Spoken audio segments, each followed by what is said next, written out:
Hey guys, Charles Urbano here, real estate developer. Been doing this for 10 years now. I have over 30 single family houses going up right now. Over $10 million under management. This is one of my duplexes here in Nashville. And yeah, it's just about done. Let's check it out. The boots, that's definitely what I wear all day is like, you know, boots, jeans, and my Harley Davidson shirts. But if I'm not wearing that and I'm not walking around the job site, I'm pretty much in my gym clothes all day. It's just more comfortable, and then try to get to the gym every day. So if for some reason I can't make it there in the morning, or if I just go on a run in the morning, the hour I get during the day to actually hit the weights, it might come up randomly. So I want to be ready and just jump in there. So yeah, it's either gym clothes or I'm wearing my fucking work boots. All right, yeah, so really quick, how did we get this deal? It's kind of funny, I might mention this before, but we own that house across the street, the one with the black porch.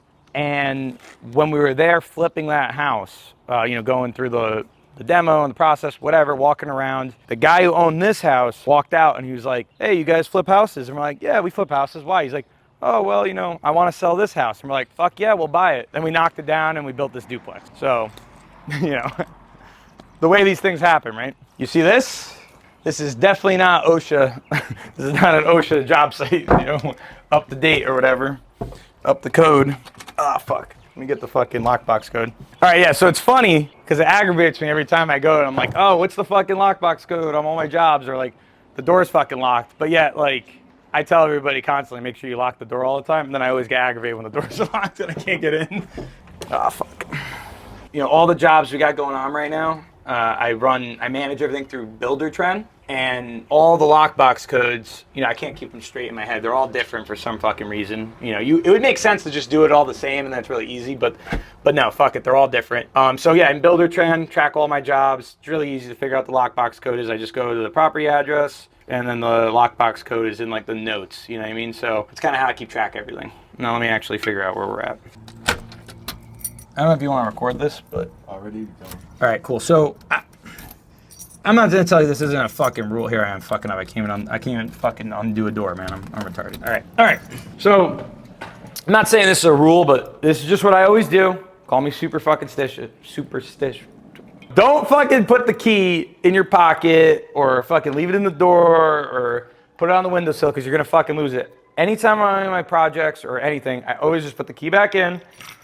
I fucking lock it, and that's it. And I can't do this either. But I always put it back in the fucking lockbox and I lock it up. That way I don't lose it when I leave. Just open up the lockbox again, and I take the key out and then I lock up and I put the key right back in so I don't lose the key. It's just a good rule of thumb. Don't fuck it up. Don't lose your fucking keys. It's already happened in the last couple of weeks, like twice with some contractors and stuff, just completely lost keys. So just take it out of the lockbox, put it right back in, and that's it. All right, I can't do the tedious like day-to-day tasks. I need a team around me. So I was lucky in the Marine Corps, I figured that out, the way my brain works and like what my strengths are very early on. And that's how I've been able to do real estate and be successful, is because I've leaned into my strengths. I'm not the contractor, I'm not a sub, I can't swing a hammer as good as I can put the deal together and, you know, rally the troops, build a team and manage all the subs that are needed to build a house, right? I'm very good at managing the team. I'm not really good at actually swinging the hammers. So it's very important to understand how your brain works. And everything I've done in business is because I've been able to build good teams, good systems, and good operations. I'm very lucky that my Marine Corps experience put me around great leaders who were able to identify my own strengths and weaknesses and kind of tell me like, hey, you know, Charles, or at the time, you know, Lance Corporal Urbano or whatever, hey, do it like this instead of that. Or stop trying to do this and do it like this. Or hey, take a look at that. Or even, hey, read this book. Or, you know, watch this fucking podcast or something. Kind of develop my leadership skills because that's what made me successful, is being able to build teams, build systems and operations. And, you know, while I'm out there generating new business and finding the next deal, my houses are being built by the team I put together. You know, is what it is. Fucking add that to the stack. Come on, let's go. Let's do a walkthrough. All right, so this is a duplex. It's, you know, nothing fancy. They're pretty small units. I think this is gonna be a pretty good investment property, to be honest. I'm doing this with some partners. So we've already been talking about possibly keeping this one too. But we do have some like investors on this one, so we can't just keep it. So probably when it's done, we're gonna get it appraised, depending on the evaluation and like what the appraised value is. I think one of my partners and I might actually come back and like buy it from ourselves with like a 30-year fixed mortgage and just keep it as a rental. Because just the way that it's, a couple partners, we got investors in this one, so this one's got a couple hands in the pot. We got to get everybody paid out. So we can't just keep it, but we could definitely, if the numbers, paper out or pencil out, I'm sorry, then yeah, we could totally buy this back from ourselves and keep it as a rental. So Daniel's my code guy. He's a whiz when it comes to codes, regulations, dealing with the town, push permits through. I consider him my main pre-development guy. Of course, he doesn't answer.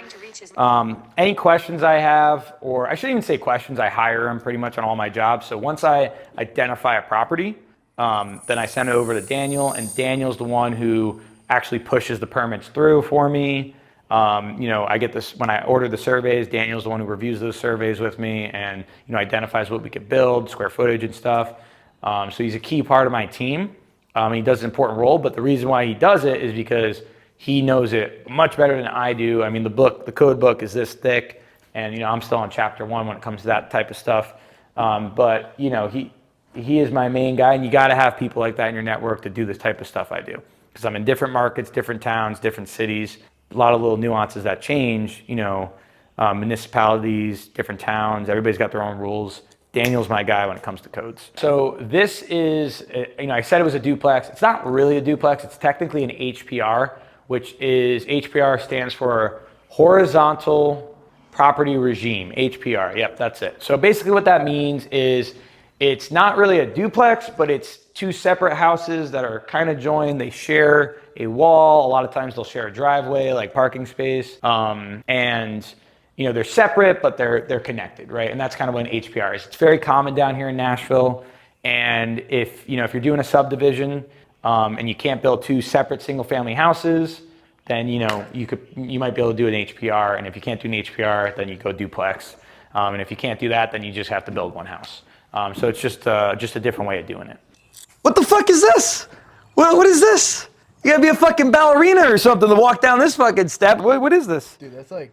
It's a fucking 10-foot drop, kid. It's a fucking 10-foot drop. Yeah, fuck it. We ain't gonna see the backyard today, dude. No, but really quick though, come over here. So on this one, because it's an HPR, the driveway, it's gonna be a shared driveway, right? And that's why it's an HPR, and it's not. We didn't have enough room to do two single-family houses, so we had to do a connected property, and it just made more sense to do an HPR here than anything else. So they're gonna have a shared driveway with like an imaginary line down the middle, pretty much. Okay, yeah. So talking about the HPR stuff too, I just want to make another point. An HPR doesn't have to be connected, right? So, and I'm kind of going back to my head here with the codes. I want to make sure I say this right. But this is the duplex, but it's an HPR. They share a wall. But another project that we're building, which you've probably seen, I've posted a lot about, is also an HPR, but they're detached. So they're not connected. So it looks like two separate houses, but they do share a driveway as well. So an HPR could actually be a lot of things. Really, anything that I'm building in Davison County, in this area of Nashville, is an HPR. And one way, like a quick way to say, like, okay, is this an HPR? Is this a single family house? Anytime you look up an address and it says the address and then it says like A or B after it, so like 123 Main Street A, 123 Main Street B, that's an HPR. So that's kind of like a quick way you could tell if it's an HPR or not.